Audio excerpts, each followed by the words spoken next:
এপিসোডের শুরুতে ইজিরো হান্না বলে, তো আমার বাবা যে কিনা আমার থেকে সম্পূর্ণ আলাদা ছিল, আর এত বছর পর তার শ্যাডো দেখার মাধ্যমে তার একটি টেকনিক আমার মনে চলে এসেছে, আর সেই টেকনিকটার নাম হচ্ছে ড্রেস।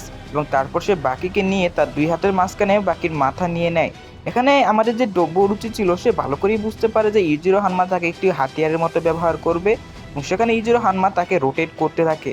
আর বাকির কিন্তু ব্রেনে আগে থেকে ব্লাড জমা ছিল, আর এই টেকনিকটি করার কারণে বাকির নাক দিয়ে, মুখ দিয়ে, এমনকি কান দিয়ে ব্লাড পড়তে শুরু করে। এমনকি সেই রক্ত বাকির চোখেও পৌঁছে যায়, যার কারণে সে সকল জিনিস লালে লাল দেখতে থাকে। আর এখানে আমরা দেখতে পাই সকল অডিয়েন্সটা সেখান থেকে পালাচ্ছিল, কারণ সেখানে খুবই হাই এনার্জি ক্রিয়েট হচ্ছিল। অলিভার তখন বলে, এটা শুধু ইজিরো হান্মার দ্বারাই পসিবল, আমি সেখানে হলে বাকিকে সেখান থেকে ছুঁড়ে ফেলে দিতাম। আর তারপর আমরা দেখতে পাই যে ইজিরো হান্মা বাকিকে বলে, বাকি তুমি কি ঠিক আছো? আর ঠিক না থাকলেও আমার কিছু করার নাই। এবং এটা বলে বাকিকে ভ্যানের উপরে ছুঁড়ে ফেলে দেয়। তারপর সে ক্রমাগত বাকির উপর সেই একই হামলা করতে থাকে। বাকি তখন বলে, ড্যাডি আপনি সম্ভবত ভুলে গেছেন আমার বডি স্ট্রাকচার সবার থেকে আলাদা, এজন্য এই সকল হামলাগুলো আমার বডি সহ্যই করতে পারবে, আর যেই সকল অবস্টেকেলগুলো আমাকে হার্ট করতে পারে আমি আগেই সেগুলোকে সেখান থেকে সরিয়ে দেই, যার কারণে এইগুলো আমার বডির কোনো প্রকার ড্যামেজই করতে পারে না। আর এখানে আমরা দেখতে পাই যে বাকিকে ক্রমাগত সেখানে ফেলা হচ্ছিল, এবং বাকি যখন এক পর্যায়ে ইজিরো হান্মার হাতের উপর ধরে ফেলে, তখন বাকি বলে, ড্যাড আমার কাছে আপনার জন্য একটি গিফট রয়েছে।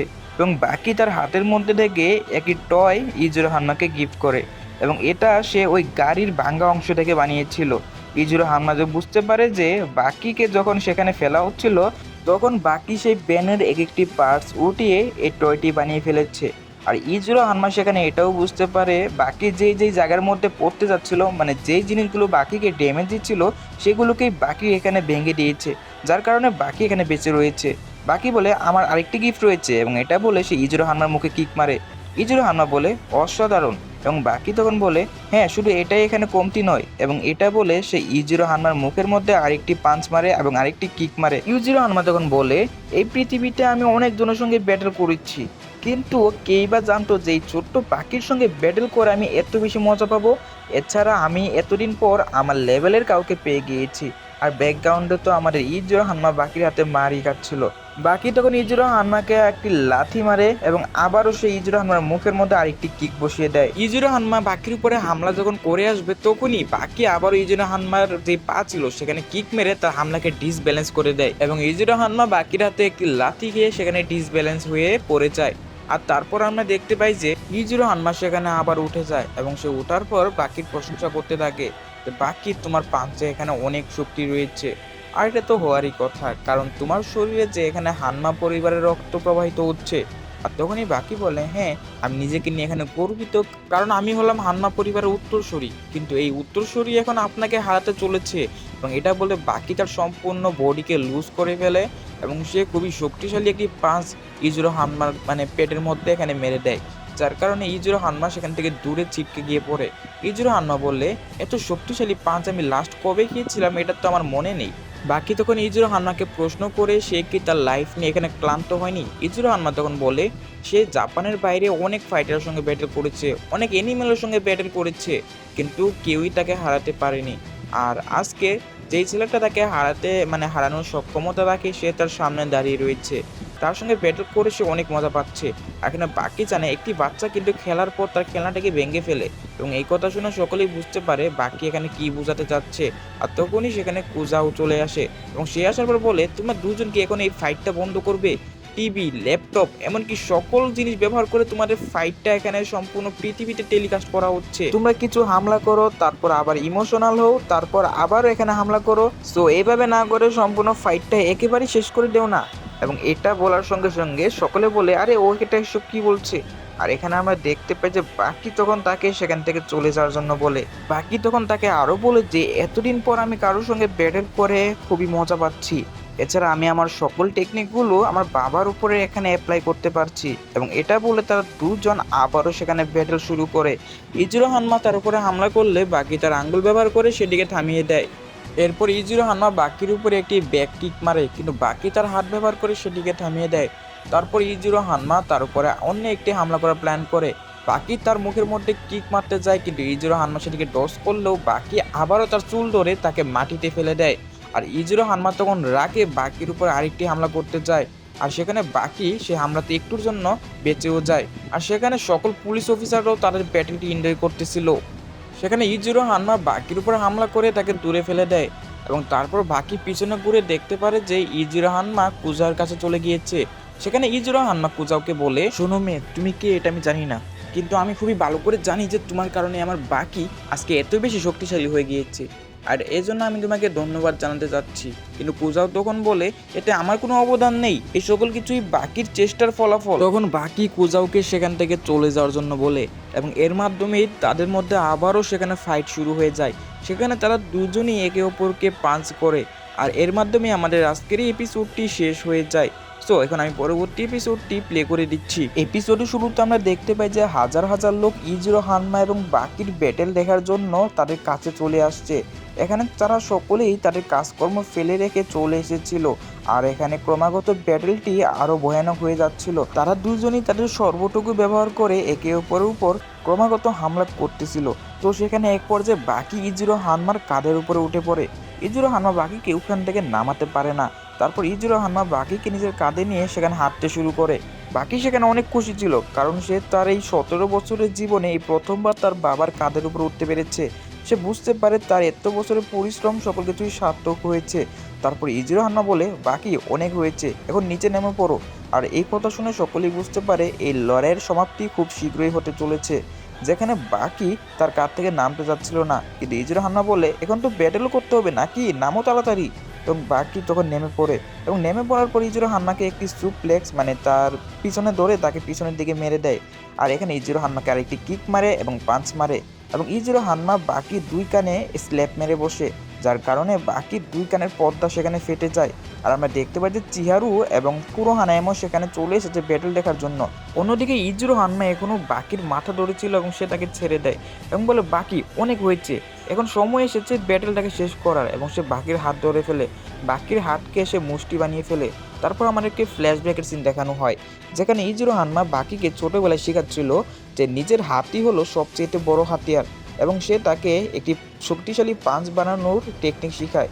সে তখন ওই বাকিকে একটি টেকনিক শিখিয়েছিল, যেখানে সম্পূর্ণ বডিকে লুজ করতে হয় এবং সকল শক্তি পাঞ্চে নিয়ে আসতে হয়। বাকিও এখন এমনটাই করেছে, এবং বাকিও সেখানে তার সম্পূর্ণ বডিকে লুজ করে ফেলে, আর ইজিরো হানমাও সেখানে রেডি হয়ে যায়। অন্যদিকে যে চিহারু ছিল সে কুরোহানায়ামাকে বলতে থাকে, বস, আমাদের সামনে অনেক লোক আছে, আপনি বললে আমি সকলকে এখান থেকে মাইরা দেয় এখান থেকে সরাই, আমরা কাছে গিয়ে ব্যাটেল দেখতে পারবো। কিন্তু কুরোহানায়ামা বলে, আরে এখানে গ্যাঞ্জাম করার কোনো দরকার নেই, এখান থেকে শান্তিতে ফাইট দেখি। তারপর ইজিরো হানমা এবং বাকি হানমা তাদের একে অপরের উপরে পাঞ্চ করতে থাকে। এই পাঞ্চের ফোর্স এতটাই বেশি ছিল সকলে তাদের কান বন্ধ করে ফেলে, আর এখানে তারা দুজনই একে অপরের উপর ক্রমাগত এখানে পাঞ্চ করতেই ছিল।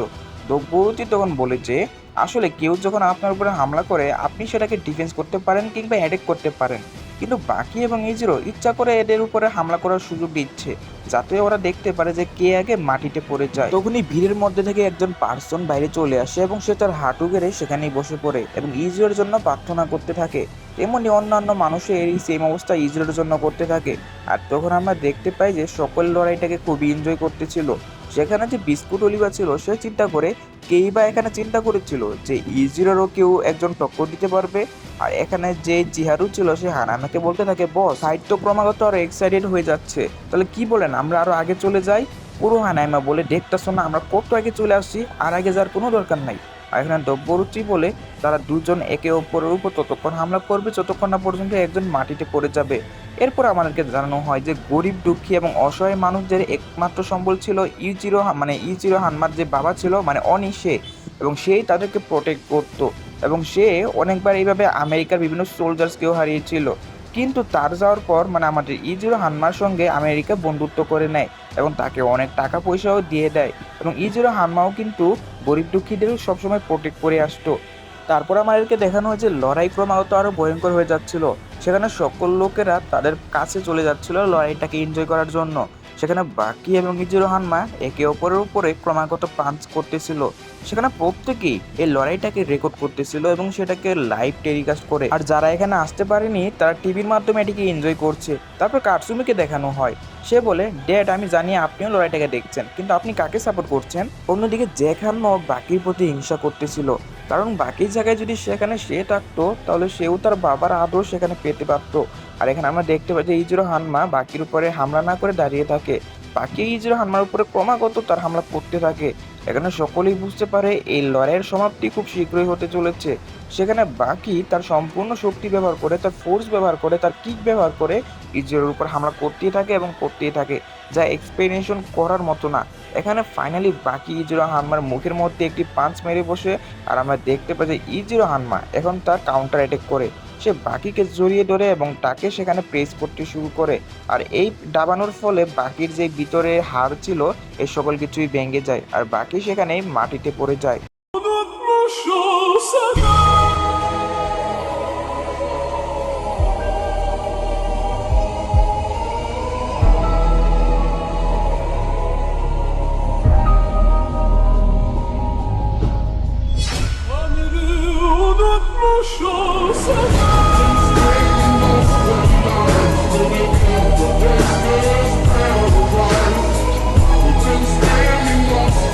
বাকিকে মাটিতে ফেলার পর পুরো হানাইমা বলতে থাকে, তাহলে আজকেও ফলাফল ওইটাই হলো।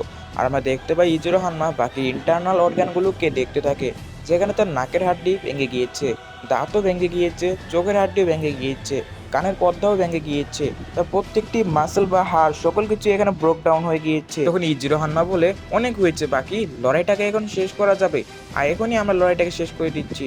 তখন বরুচি বলে, ইজিরো তুমি যদি তার উপর আর একটি হামলাও করো তাহলে সে মারা পড়বে, তুমি এত নির্দয় কিভাবে হতে পারো?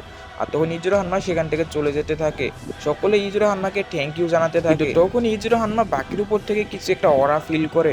আসলে বাকি যে শ্যাডো ছিল বা স্পিরিট, সেটা বাকি ইজিরো হানমার উপরে এখনো হামলা করতেছিল।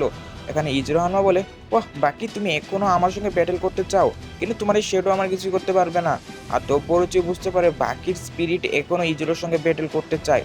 তখন ইজিরো বলে, এই সকল লড়াই ঝগড়া এখন বাদ দেও, এবং এটা বলে সে কিছু একটি বানাতে শুরু করে। সে সেখানে কোনো একটি সবজি বা এমনই কিছু একটি কাটতে শুরু করে, এবং সেটা ব্যবহার করে সে সেখানে একটি স্যুপ বানিয়ে ফেলে খুব শীঘ্রই। এবং সে সেই স্যুপটি নিয়ে বাকির দিকে অগ্রসর হতে থাকে এবং বাকিকে বলে, বাকি খাবার প্রস্তুত, চলে আসো। এবং তারা দুজন খাবার খেতে শুরু করে। তখন ইজিরো হানমা বলে, আমি শুধু এটাই বানাতে পেরেছি। বাকি বলে, আরে এটাই যথেষ্ট। সকলে সেখানে খুবই অবাক ছিল, কারণ তারা দুজন এক টেবিলে বসে খাবার খাচ্ছিল। সেখানে বাকি চপস্টিক দিকে যখন ধরে তখন ইজিরো হানমা বলে, তুমি আবারও এটাকে ভুল করে ধরে ফেলেছো।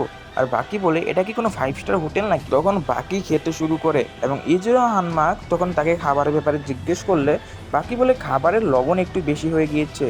তখন ইজিরো হানমা বলে, তুমি এটা কি বলছো? খাবারের লবণ বেশি কি করে হবে? আর এটা কি কোনো আসল খাবার নাকি? এটা তো জাস্ট ইমাজিনেশনের খাবার, আর এখানে লবণ বেশি হলো তুমি এটা বুঝতে পারছো কি করে?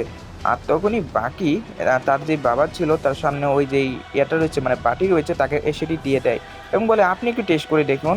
এবং এটা বলে সে ওই টেবিলটি সম্পূর্ণ উল্টিয়ে দেয়।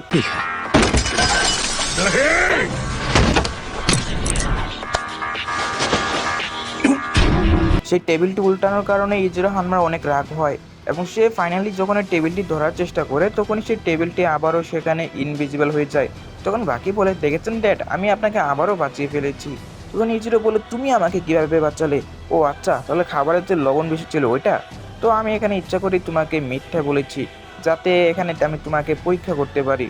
আর বরজি সহ এখানে যারা উপস্থিত ছিল তারা সকলে বলে, আরে কি অগার যে কিনা প্রথমবারের মতো এখানে মিথ্যা কথা বললো। আর তখন সেখানে ইজিরো হানমা বলে, আর খাবারে কিন্তু সত্যি যেহেতু লবণ ছিল আর তুমি আমাকে এটা খাওয়ার থেকে বাঁচালে, আর তার মানে এখানে তুমি নিজের পারদর্শিতার পরিচয় দিলে। আর সত্যিকারের অর্থে শুধু শক্তি থাকলেই স্ট্রংগেস্ট হওয়া যায় না, যে ব্যক্তি তার স্বপ্নটাকে পূরণ করার জন্য সর্বোচ্চ পর্যায়ে যেতে পারে সেই হলো সবচেয়ে বেশি স্ট্রংগেস্ট। আর বাকি তুমি তোমার ইচ্ছা পূরণের জন্য নিজের সর্বটুকু দিয়ে দিয়েছো। সো আজ আমি ইজিরো হানমা ঘোষণা করছি, আজ থেকে বাকি হলো দুনিয়ার সবচেয়ে স্ট্রংগেস্ট পারসন। এবং এটা শুনে সকলে এখানে চিল্লাতে শুরু করে, বাকির প্রশংসা করতে থাকে সবাই এবং সকলে বাকি বাকি বলে চিল্লাতে থাকে। আর সেখানে বাকি ইজিরো হানমাকে বলতে থাকে, ড্যাড যে কিনা লড়াইয়ের শেষে নিজের মাথা উঁচু করে লড়াইয়ের ময়দান ত্যাগ করে সেই হলো আসল বিজয়ী। আর এই অর্থে আপনি হলেন এখানে আসল বিজয়ী। এবং এই কথা শোনার পর সকলে এখানে আরও চিল্লাতে শুরু করে। বাকি সেখানে বুঝতেও পারে না সে কিভাবে দুনিয়ার সবচেয়ে স্ট্রংগেস্ট পার্সন হয়ে গেল। আর সেখানে আমরা দেখতে পাই তারা সকলেই মিলে তাদের দুজনের চেয়ার করতেছিল। আর টোকুগাওয়া সেখানে চলে আসে। সে এসে বলে, আমরা পেয়ে গেলাম আমাদের নতুন দুনিয়ার সবচেয়ে স্ট্রংগেস্ট পার্সন। আর ইজুরো হান্না বলতে থাকে, আরে আমার বাকির এবং আর এই যে জনগণ রয়েছে তাদের সকল থেকে তো বেশি খুশি মনে হচ্ছে এই বুড়াটাকে। আর আমরা দেখতে পাই যে ইজুরো হান্না টোকুগাওয়ার ভিতরে গিয়ে দেখতে পাই তার যে একটি রোগ ছিল যেটা আগে সে ডিটেক্ট করেছিল সেটা ঠিক হয়ে গিয়েছে। মানে বাকির খুশিতে তার রোগও ঠিক হয়ে গিয়েছে। আর এখানে বাকি এবং ইজুরো হান্না হাত মিলায় আর আমাদের অসাধারণ এপিসোডটি এখানেই শেষ হয়ে যায়। সো আমাদের আজকের এই এপিসোডটির মাধ্যমে শেষ হয়ে গেল বাকি হানমার সিজন 4। সো পরবর্তী সিজন পেতে হলে অবশ্যই আমাদের চ্যানেলে নতুন হলে সাবস্ক্রাইব করে সঙ্গে থাকতে হবে। হ্যাঁ, আর তাড়াতাড়ি খুবই শীঘ্রই 8K সাবস্ক্রাইবার কমপ্লিট করলে আমি পরবর্তী সিজন নিয়ে আসবো। আর কালকে আমাদের ভিডিও আসবে টোকিও রিভেঞ্জার্সের সিজন 4। আর আপনাদের মধ্যেই একজন যে কিনা ভিনল্যান্ড সাগা সিজন 3 এক্সপ্লেনেশন নিয়ে আসবে। আর সেটা উনি আপলোড করার সঙ্গে সঙ্গে আমার চ্যানেলের মাধ্যমে আমি আপনাদেরকে জানিয়ে দিব। এজন্য Vinland Saga season 3, Tokyo রিভেঞ্জার season 4 এবং বাকি হানমা সিজন 5 এই 3টা সিরিজ পেতে হলে অবশ্যই আমাদের চ্যানেলে তাড়াতাড়ি সাবস্ক্রাইব করে রাখুন। কারণ সাবস্ক্রাইব করলে তো আপনি সকল কিছু নোটিফিকেশন পেয়ে যাবেন সবারও আগে। সো আজকের মতো আপনাদের সবাইকে গুড বাই। আর হোয়াটসঅ্যাপ গ্রুপে কিন্তু যুক্ত হতে ভুলবেন না। সো গুড বাই সকলকে।